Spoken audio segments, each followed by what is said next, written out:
Sir एक तो फडणवीस जी के नाम का ऐलान नहीं हुआ बस क्योंकि नाम किसी ने लिया नहीं है, तो वो एक फॉर्मेलिटी बस अब बाकी रह गई है। और दूसरा, आपको लगता है इस सब में शिंदे क्या कोई लाइन क्रॉस करने वाले हद में कभी थे या उस रेंज में कि भाई मैं थोड़ा शक्ति प्रदर्शन थोड़ा सा ठीक तरीके से करके दिखाऊं तो इन लोगों का, आपको लगता है कभी वो विचार रहे होंगे?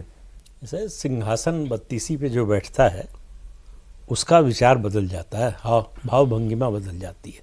2.5 साल महाराष्ट्र जैसे प्रदेश के मुख्यमंत्री रहे तो थोड़ा सा अपने को लेकर गलतफहमी ज़रूर हो जाती है, लेकिन मतदाता ने किसी गलतफहमी की कोई गुंजाइश नहीं छोड़ी।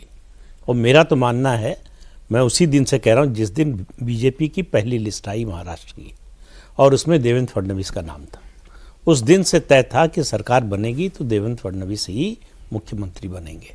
और उसके बहुत सारे कारण हैं।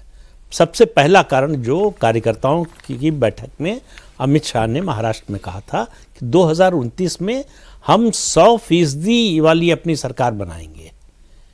तो ये मैसेज था कि अब ये तैयारी जो 5 साल है वो 2029 की होने वाली है। एक, बीजेपी के पास देवेंद्र फडणवीस से बड़ा नेता महाराष्ट्र में नहीं है।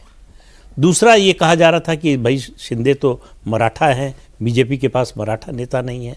तो ये कहने वाले भूल जाते हैं कि 2014-2019 में दो चुनाव, 4 चुनाव विधानसभा लोकसभा मिलाकर बिना किसी मराठा नेता की बीजेपी जीती।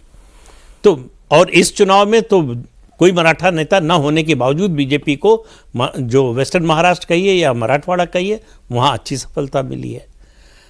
देवेंद्र फडणवीस की कास्ट को लेकर सवाल उठाए गए कि भाई जो डोमिनेंट कास्ट है, चाहे मराठा हो चाहे ओबीसी हो, उनमें से नहीं आते, ये ब्राह्मण समाज से आते हैं, बड़ी मिनिस्क्यूल जो है वो संख्या है उनकी।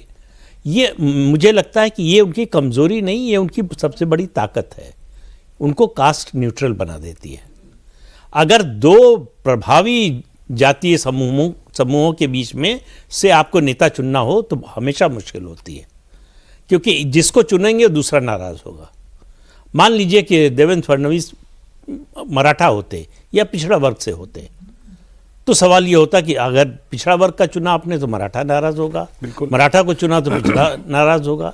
ये सब नहीं है देवेंद्र फडणवीस के पास साथ। दूसरी बात, उनसे अच्छा एडमिनिस्ट्रेटर, उनसे अच्छा संगठनकर्ता और उनसे ज़्यादा लोकप्रिय नेता भारतीय जनता पार्टी के पास महाराष्ट्र में नहीं है।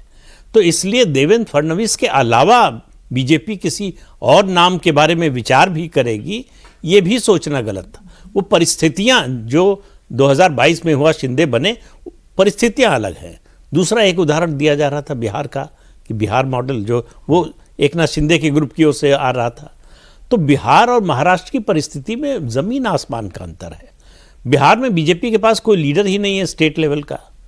दूसरा, बीजेपी को मालूम था ज़्यादा सीटें आने के बावजूद 2020 में कि अगर नीतीश कुमार को मुख्यमंत्री नहीं बनाएंगे तो ये सरकार नहीं चलेगी, नीतीश कुमार चलने नहीं देंगे। ऐसी कोई परिस्थिति यहाँ नहीं है।